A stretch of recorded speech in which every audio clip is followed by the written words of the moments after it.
quando eu oro pai e mãe, eu não chamo ninguém de pai. Por quê? Pai verdadeiramente é só Deus. Tá certo? Ele diz, quando rezar, você rezar assim: Pai nosso que estás no céu. Tá claro? Pai nosso. Então, por que Deus é Pai? Porque Ele é vida. Ele nos deu vida. Meu pai, Guilherme, não me deu vida. Ele me transmitiu vida. É menos que nada. Eu chamo de pai por comparação, por semelhança, por analogia.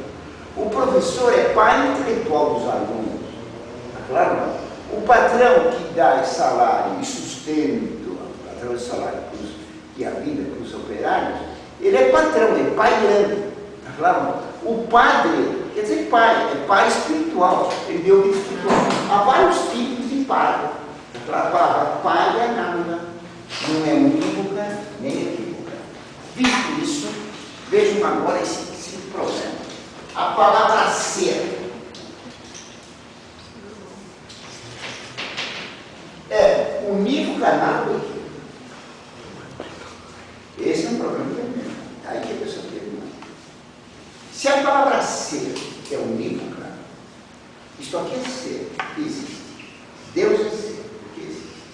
Então, Deus e pedra são ser da mesma maneira, no mesmo sentido. Então, Deus é ser, pedra é ser, portanto, pedra é Deus. É o panteísmo. Parmênides. Parmênides caiu no dinheiro. Tudo é ser. Deus é ser, minhoca é ser, então minhoca é Deus.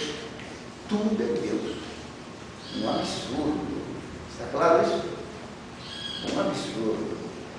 Considerar o ser um livro é cair no panteísmo. Então, faz um jeito pessoal. Porque tudo que são igualdades, tudo é igual. O ser daquela planta, o ser da minhoca, o ser meu, o ser de Deus, é tudo a mesma coisa. Cai no panteísmo, cai aqui. Claro?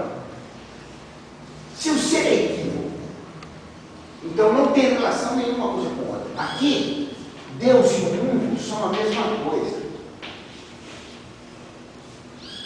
No equívoco. Então, Deus e o mundo são sem relação entre si. São separados. Não há nenhum contato. E, portanto, não é possível provar que Deus existe. Porque São Paulo diz na Epístola aos Romanos, as qualidades invisíveis de Deus se tornaram visíveis depois da criação através das coisas criadas. É vendo que tudo é um, que eu compreendo que Deus é um. Eu vendo o mundo, eu compreendo a existência de Deus. Eu faço as provas desse Deus.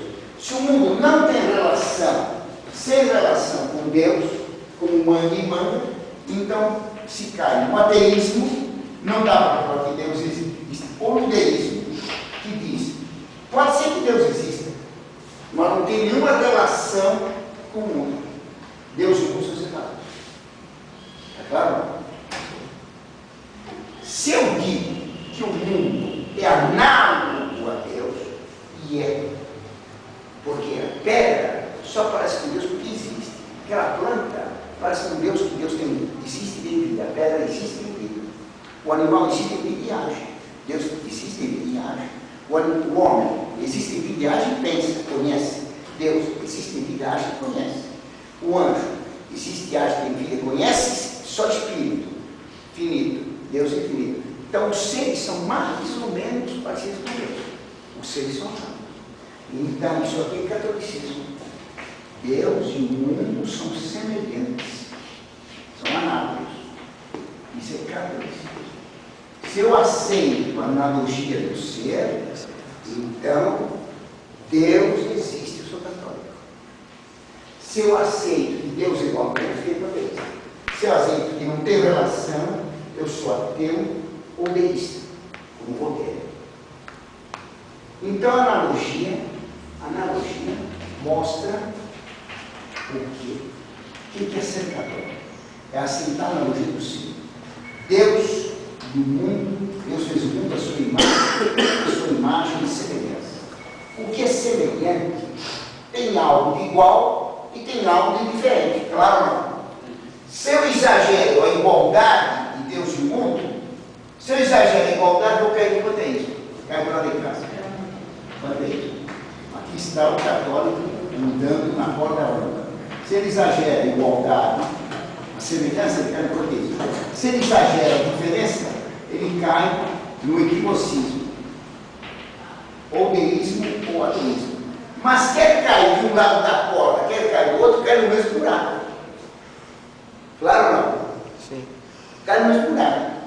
Então, o que ele vai dizer? Quando cai no junto a isso é isso. Então, o ser, caindo no abismo aí, o ser é unívoco e equívoco ao mesmo tempo. Como é que é isso? A matéria é equívoca com Deus, não tem relação nenhuma. A partícula divina é a própria essência de Deus. Então, o ser que tem uma semente divina, ele é unívoco com Deus porque tem uma substância de Deus nele. É equívoco com Deus porque ele tem a matéria. É claro não? E isso então é representado naquele, o ser assim, ó.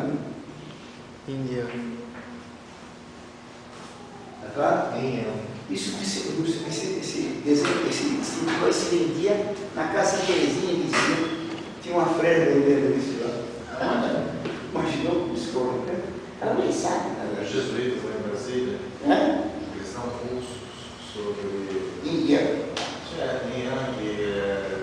contemplação Tal, etc. transcendental. Isso é sempre baixo nível. É. Isso serve para mascarar gnose. Todos esses cursos de indiana, de Rosa Cruz, é só para mascarar a gnose maçônica mais séria. Então isso é tão ridículo que as pessoas... Você acredita nessa bobagem de gnose? Tem um curso de indiano lá na esquerda, está entendendo? Isso não vai. A maçonaria tem um ensinamento de gnose muito mais sério. E onde se ensina que o Criador é mau e o inimigo dele, Lúcifer, é o bom. Então se adora diretamente Lúcifer. Não de brincadeira com esses cursos ou cartomante, etc. Professor, como dos escotos defendia que o ser era unívoco? Certo? E Mas era contra a analogia. Mas ele também era contra o panteísmo. Como que ele fazia? Claro, porque é gnóstico. É gnóstico. A matéria não presta. Por isso, É gnóstico. Por isso que vai dizer isso. Todo mal começou com Dom Escoto. Dom Escoto, por inveja de Santo Tomás, defendeu a univocidade do ser, tá claro? Então nós somos unívocos a Deus por isso aqui. Não pela matéria. Ele condena o panteísmo. O gnóstico verdadeiro é contra o panteísmo. O panteísmo é só uma preparação para a gnose. Você está entendendo? Compreendeu lá? Então, dos escotos vão nascer duas linhas. Eu li também esses dias que Soares defendia que ele defendia algumas teses sobre isso, mas era contra que essência e existência seriam diferentes. Ele defendia que É a mesma coisa. era a mesma coisa. Isso, é verdade. Já vem dos escotos. Claro. Ele foi escoto. Agora você vê, o escoto vai produzir dois filósofos. Irambioca, materialista. Só existe a matéria, só vale a experiência física, agora contra os 10 mandamentos, os prova que Deus existe, etc. E vai surgir, cara, completamente cabalista. Você está entendendo? Interessante, né? E os dois eram padres. O Eckhart, dominicano, e a Bioca, franciscana. Dois padres. O mau princípio dos padres. Você não tem dúvida. O padre ou santifica, ou o padre diaboliza. E esses dois aí foram condenados, tá? Mas eles pessoalmente foram condenados, excomungados pelo Papa. João XXIII excomungou Eckhart, condenou 16 heresias em Eckhart. 16. E condenou Oca, condenou os outros. Mas eles tinham Inquisição nesse tempo? Tinha. Eles foram... O Occam testemunhou contra o Eckhart na Inquisição. E o Eckhart testemunhou contra o Occam. Os dois foram condenados, não foi executado. O Eckhart morreu antes da promulgação da sentença e não foi queimado. Occam fugiu para a corte do imperador da Áustria e combateu o Papa João XXII, ajudando sempre Luís II a Baviera. professor, e como que o Dom Ciciscoto conseguiu escapar de uma condenação? Até... Pois é, você está vendo que já estava decadente. 1303, o Papa foi esbofeteado pelo rei. O rei da França mandou chá da corona e o Nogarês esbofetear o Papa quando ele foi açoitado. 1303. Ele já estava tudo mirado. São Tomás morreu em 1274. Em 1278, está entendendo isso? Em 1274 morreu São Tomás, com 49 anos. Foi envenenado, todo mundo dizia que foi envenenado. Morreu com 49 anos. Em 1274, 3 meses depois, morreu São Boaventura. Os dois maiores filósofos, São Boaventura morreu com 54 anos, em 1274, morreu de repente com 5 de Lyon. Quer dizer, as duas colunas da filosofia católica morreram no mesmo ano, com diferença de 3 meses, os dois com uma morte estranha. Está claro? 4 anos depois, 3 anos depois, São Tomás foi condenado pelo arcebispo de... Não, pelo arcebispo de Paris.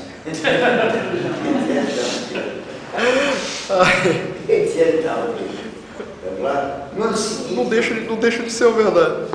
Só que você entrou em depois, mas era condenado. No ano seguinte foi publicado o livro O Roma de la Rose, que foi o livro mais lido da Idade Média, pornográfico e poesia, já muito bem feito. Ele descreve como destruir a Igreja Católica. A Inquisição não fez nada. Foi o livro mais lido da Idade Média. A Inquisição não fez nada porque era poesia, não era teologia. Lá se defende o amor livre, contrato social, a igualdade de direitos, o comunismo, a abolição da família, a destruição do Estado. É o livro mais lido da Igreja. A gema todinha já estava lá. Estava tudo lá, uma coisa impressionante. Quem escreveu esse livro? Quem escreveu? Sim, foi Guillaume de Loris e Jean de Mont. Guilherme de Loris e Jean-João de Meuilly. Lá escreveram o livro. Eram padres também? Não. Aí Dante traduziu para o italiano, um livro chamado Il Fiore. E Chaucer traduziu para o inglês. Chaucer foi primeiro em Florença para traduzir o livro para o inglês. Então, uma conspiração internacional de poetas para destruir a América. Claro? Muito interessante. A primeira página do Il Fiore, de Dante, se conta que um rapaz está apaixonado por uma moça e ele tenta beijar essa moça, evidentemente a moça se chama Rosa. Rosa é um símbolo. Então, ele tenta beijar essa moça e os guardas, essa moça é presa num castelo de pedra. Certo? O castelo foi em francês. Château de Pierre de Pedro, onde mora uma velha, a igreja, que esconde a rosa, a doutrina de Nossa. Então o rapaz quer conquistar o castelo e tenta arremeter contra uma das portas com uma lança, espancado, etc. Apanha para burro. Então ele sai ferido, andando por uma estrada e encontra o Deus do amor. E o Deus do amor então manda flechas contra ele, ele é ferido pelo Deus do amor e cai no chão. Então Deus do amor chega junto dele e ele se entrega ao Deus do amor. Ele diz: eu faço um pacto com você. O Deus do amor diz: não. E você não quer pacto nenhum pergaminho, nenhuma assinatura. Tem que dizer: diz, tu és meu Deus. Deus do amor, tu és o moço de Deus, tu és meu Deus. Porque o remédio, Marcos e João, Lucas e Mateus, os 4. Está na primeira página. Já começa assim, né? A Inquisição não foi em 1270 e pouco. A Inquisição não fez nada. Era poesia. Então diz: como destruir a igreja? Primeiro, tem que destruir a Inquisição. Primeiro passo é destruir a Inquisição. Depois, os reis têm que atacar a igreja. Não o povo. São os reis que vão atacar. Primeiro ataque. Depois que atacar o povo.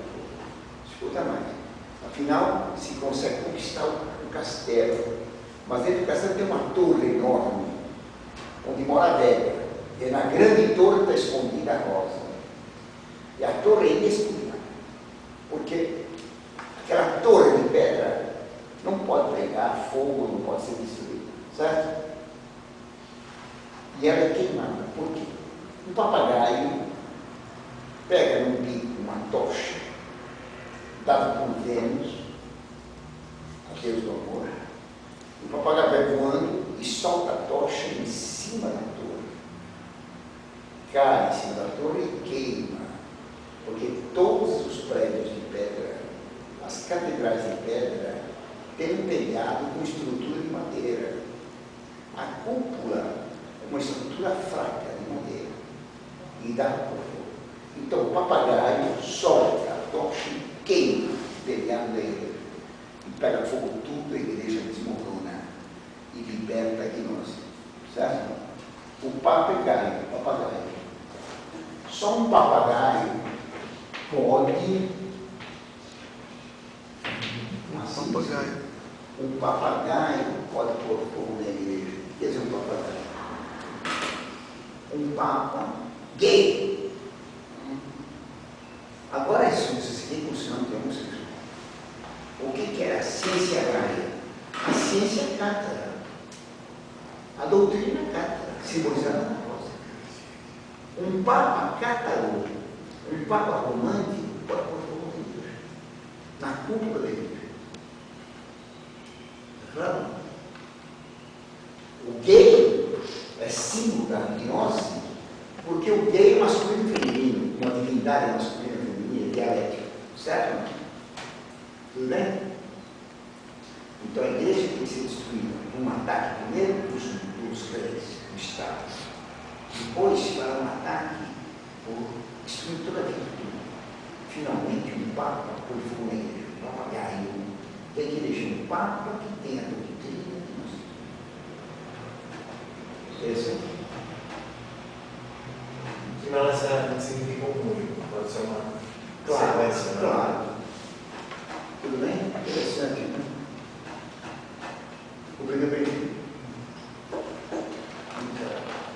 A Idade Média está cheia de rosas.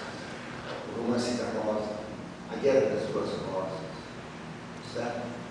Eu falei aqui do Padre Franz, de um poeta alemão, no Vaz, que fez uma poesia, Heinrich auf der Linie. Heinrich auf der Linie é um moço na Alemanha, no meio de uma floresta, tem um aldeio, e ele está apaixonado por uma mocinha que se chama Rosa, claro, sempre Rosa. Certo? E chega então um velho na aldeia. O velho sempre numa cadeira de pedra lá no banco de pedra e começa a conversar com os moços. E conta histórias estranhas. E os moços ficam interessadíssimos, que diz o velho. Foi escrito em 1804, interessadíssimo, diz o velho. Ele fala de uma flor azul. Quer conquistar a flor azul. E então o rapaz resolve deixar a Rosinha e ir procurar a flor azul. E diz para ela abandonar. A Rosa chora. E lá vai o rapaz procurar a flor azul. Então ele deixa alguém e viaja por ele. Vai para o fundo da água, depois vai voltando, e é iniciado em todas as seitas místicas do Oriente. Afinal, ele chegou no Egito, depois de muitos anos. E ele é iniciado no culto da deusa Ísis. E no final da peça, ele é posto dentro da deusa Ísis que aparece, e a deusa tem um véu. E a voz da deusa diz: tira o véu. E ele vai tirar o véu. Quando ele tira o véu, quem que ele vê?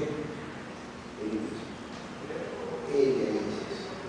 Ele é Deus. Deus capítulo.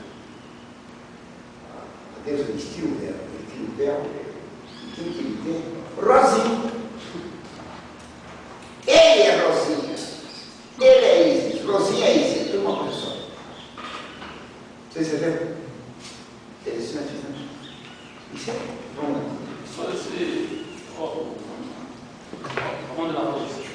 O povo lia isso e fazia para o povinho lia esse livro. Todo mundo lia. E o povo entendia essa forma. Entendia pornografia. Dava risada do. Mas sabia qual é essa tradução gnóstica aí? Não. Só os entendidos. Não sabia nada. Não sabia nada. O grande erro do clero naquele tempo foi que não conhecia a gnose como hoje. Não tem quatro cursos de gnose. O dicionário de teologia católica confunde panteísmo e gnose. A gnose é o contrário disso. A gnose defende a evolução, mas é irracionalista, é contra a ciência, é contra a técnica. Claro? Ela quer não o sexo ao contrário, que é o culto do espírito. A gnose é uma antítese do panteísmo, é o negativo do outro, porque a gnose dialeticamente é o contrário, certo ou não? Certo, errado, bem e mal, então a gnose é o panteísmo. O cientificismo, por exemplo, ele quer perpetuar a vida material do homem, Claro, né? a E gnose a gnose é não, quer destruir. É a benção. O panteísmo é o top, vai construir a felicidade no futuro. A gnose quer voltar ao paraíso terrestre, a restauração. Que o senhor estava falando hoje de manhã, né? Que o verdadeiro desejo do demônio, né? É se acabar, é perder a existência dele, porque a existência dele é a analogia dele com Deus. Isso, filho, né? você compreendeu bem. Então, todo mundo que fala em restauração é gnóstico. Claro. A restauração da monarquia na França foi feita pela gnose martinista, defendida pelos católicos, claro. O Dr. Plínio fez uma oração da restauração que fazia a pessoa voltar ao estado de inocência primeiro. Ele aprendeu isso na Faculdade de Direito de São Paulo, na Bucha. Claro? Então tinha lá o culto a essa restauração mágica que tornava a pessoa imortal, voltava a ser Adão e superior. Por isso que ele fala isso, por isso que ele é imortal. Ele tinha sido restaurado na inocência de Deus. Ele tinha isso. Está claro? Ele mesmo ensinava isso? Ele principalmente? Sim. Ou os discípulos aqui? Sim. Eles acreditam até hoje que ele vai voltar do túmulo. Então, você veja, por exemplo, em 1789 teve a Revolução Francesa. Quando se completou o primeiro centenário da Revolução Francesa, claro, os panteístas da Revolução fizeram um monumento. Conhece o monumento? O monumento ao parafuso. É um monumento à ciência, à técnica, ao racionalismo, que fez o Grande Oriente. Mas na Alemanha se fez o Castelo Neuschwanstein, o Castelo de Sonhos, nos picos elevados lá dos Alpes. O rei Luís II da Baviera, amante e inválida nazista, membro da Turma desse chá, o Estado secreto do nazismo. Então, 100 anos depois da Revolução, dois monumentos. A Torre Eiffel, um monumento racionalista parafusado. O Castelo Neuschwanstein, mágico, do quarto do rei Luís da Baviera, se abre uma fossa entra em uma caverna de magia negra. Está claro? Um vai dar o partido comunista, a Torre Eiffel. Outro vai dar, o Neuschwanstein vai dar o partido nazista. Partido nazista. Ele é da Turma Gesellschaft, que vai produzir o partido nazista. Nos julgamentos do Nuremberg, se falou da Turma e se dizia que os nazistas, tudo começou na Turma. Certo? Aquelas mulheres. Então, eu não conheço alquimia. Eu tive que estudar magia, neurologia, e toda essa porcaria aí do romantismo, cavalo, etc., para fazer minha tese da Catarina, que é toda cheia de magia, que agora deve ficar. Então, o que eu digo é alquimia. Só li 3 livros de alquimia. Mas não dá para entender. Para entender a alquimia, tem que praticar. A prática da alquimia é uma prática satânica. Então, não dá para fazer.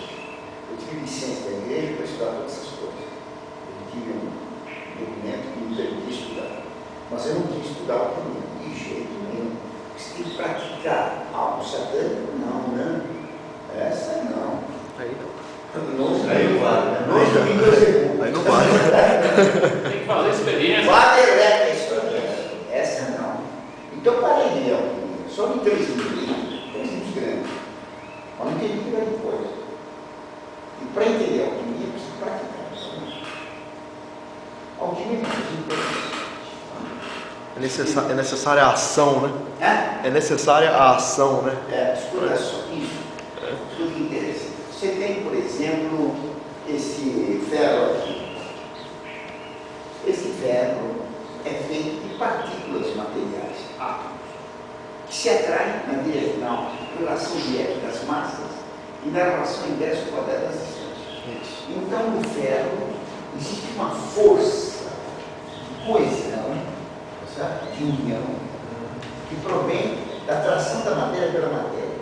Essa força de atração é chamada também inspiração e é chamada também ódio, o egoísmo, porque as partículas se unem no giz aqui, as partículas fluem pelo centro, certo? Quanto mais se aproximam, mais elas são atraídas por elas mesmas. Mais atraídas, no final forma-se um núcleo extremamente denso e duro, que atraindo mais ainda, e se continuar isso, vai acontecer o quê? Vai implodir esse ser. Representa essa força com esse braço, um traço horizontal. Por que esse ser não implode? Porque o ferro lá não implode? Porque tem uma força exatamente contrária e igual, que é uma força de expansão. A força de expansão é também chamada expiração. Aqui, ó, expiração. Amor, porque ela é difusiva. Altruísmo, em vez de egoísmo. Então, há uma força de expansão que equilibra a força de atração. Então, essa força de expansão faria com que o giz e o ferro se diluíssem com uma nuvem. Por que o giz e o ferro não se diluem? Porque é contrariado pela atração. As duas forças se equilibram. Certo? E equilibradas se anulam. Anulando-se, uma luta com a outra para vencer a outra, mas não consegue, são absolutamente iguais. Então isso aqui gira, formando então o que se chama na alquimia uma rota. Isso é a rota. É o símbolo da alquimia. Ou também chamada revolução.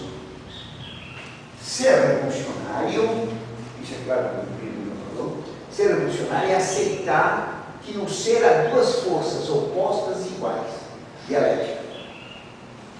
Assim, duas forças opostas e iguais, de maneira dialética. Aqui é a mesma coisa. Você imagina, o ser está aqui, ó. O ser é esse ponto de cruzamento de atração e expansão, que na Alemanha chama-se Zentrum, no Partido Católico, chama-se Partido do Zentrum. É um termo que deixa problema. Bem, isso aqui gira, porque uma força não vence a outra, tem um movimento de revolução. Se isto gira com uma força imensa nessa direção, o que acontece? A força de rotação vai dobrar as pontas, não vai? Então aqui dobra para cá, isso para cá, isso para cá, isso para cá. Opa! Ai.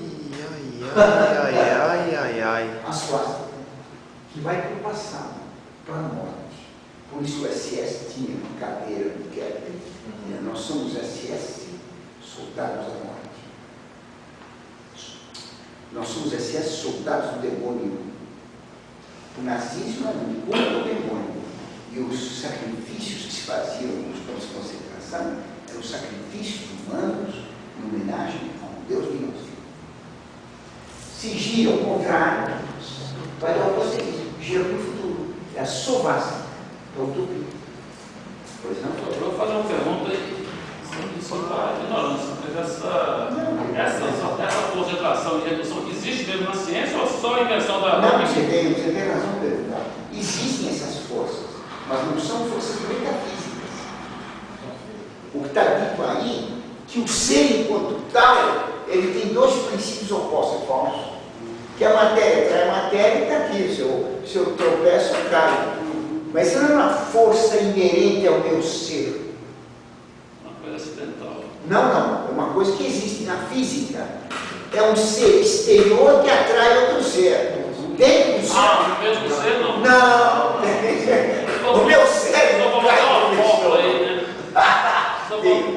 Só falou até a fórmula aí, a massa e o quadrado. É gravidade. Aí isso aí é coisa científica. Sim. Se bem que o Newton fosse gnóstico, seguidor de Jacob, 75% das teses de Newton são de feitiçaria. Não. Ele pensava que ia ficar famoso pela feitiçaria, acabou ficando famoso pela física. Para a raiva dele. Hã? Para a raiva dele. Tudo bem? Uma outra pergunta. Pois não. Professor, parte que me passaram. Entendi. O padre me fez uma pergunta uma vez. Sim. E era uma pergunta que ele não soubesse, para ver se eu sabia. O que é a graça? A graça? A graça. Então, a graça é um dom gratuito de Deus. Sim, é uma pergunta da essência. Então, depende do que é. Que graça é? Tem dois tipos de graça. Tem a graça santificante e a graça atual. A graça santificante é chamada habitual. O que é a graça santificante habitual? É um dom gratuito de Deus para a natureza humana, pela qual, através do batismo, a vida divina entra em nossa alma. E Deus passa a viver em nós. Mas Deus não se torna constituinte em nosso ser. É como a luz do ar, ou como o fogo no ferro de brasa. Você está entendendo? Essa é a graça. Especificar um pouco mais a pergunta. Deixa eu explicar. Essa é a graça habitual ou santificante. A graça habitual. A graça atual, o que é? Um dom de Deus que ilumina a inteligência para compreender uma verdade. E que dá uma força para a vontade para agir por ele. Isso Deus dá para todos. Então, um bêbado, que vê outro bêbado cair na rua vomitando, o primeiro bêbado vem com outro vomitar para ficar com tanto nojo, diz que horror a bebedeira, e converter, recebeu uma graça atual. Deus fez ele compreender o mal da bebedeira e fez ele recuar. Está entendendo? Não é uma graça santificante, é uma graça atual. Ele pode se confessar, e aí se arrepender, seria a graça habitual. Deus entra na alma dele e passa a viver dele. Então, o que é a graça habitual? É a vida de santificabilidade em nossa alma. O pecado mortal expulsa Deus da alma, expulsa a vida divina. E por isso é chamado mortal, que se expulsa a vida e morte. Você compreendeu? Qual é a outra pergunta? Não, Você vê que o padre não sabia o que era graça. Nem religiosos não sabem. A pergunta dele é por causa da tradição jesuítica. Ele dizia, os jesuítas sempre defenderam que a graça é uma coisa, que a graça é um objeto. A graça santificante. É a graça santificante que ele estava falando. Mas daí a pergunta dele seria, se a graça é de fato um objeto, uma coisa, ou se a graça é uma ação? Não, a graça é de fato algo, não é uma coisa, é algo, porque é o próprio Deus que vive na alma, é Deus na alma. É Deus que vive na alma. Mas é uma criatura de Deus, a graça. A graça sim, mas aquela vida divina não. O meio que Deus usa é uma criatura. Então a graça é uma criatura. É criada por Deus, mas o que ela faz é o meio que Deus tem de viver dentro da alma da pessoa. Esses temas aqui são extremamente difíceis. Eu não conheço, não sou teólogo, não estudei teologia nem filosofia. Então são puras deduções do catecismo. Pois a igreja proíbe discutir isso em público. Porque o tema é tão delicado que facilmente quando cai ou no jansenismo, certo? No determinismo estúpido, ou cai num casuísmo muito grande. Então, é difícil é melhor não discutir isso. Eu não estudei isso por causa dessa proibição da igreja. É um tema extremamente difícil, misterioso, facilmente a pessoa vai entender. Para a pessoa formular a função certa é muito difícil. E qualquer palavra menos certa se cai em heresia. Então é perigoso, melhor não se meter. Porque quando se formula e você começa a definir, você acaba se apegando à sua opinião. Você está entendendo? Isso facilmente leva para a heresia. Você compreendeu? Então não devemos ter outra. Eu não entendo, não me entendo. Não é claro? Tudo bem? Senhor, vamos descansar? Vamos descansar. Vamos descansar. O dia hoje foi bastante extenso. Ah, O dia foi bastante extenso para nós. Foi. vamos descansar então. Vamos lá. Então nós somos a Maria cheia de graça, convosco, que seus vossos promessas e situações de Jesus. Santa Maria, Mãe de Deus, rogai por nós, pecadores, agora e na hora de nossa morte. Amém. Rogai por nós.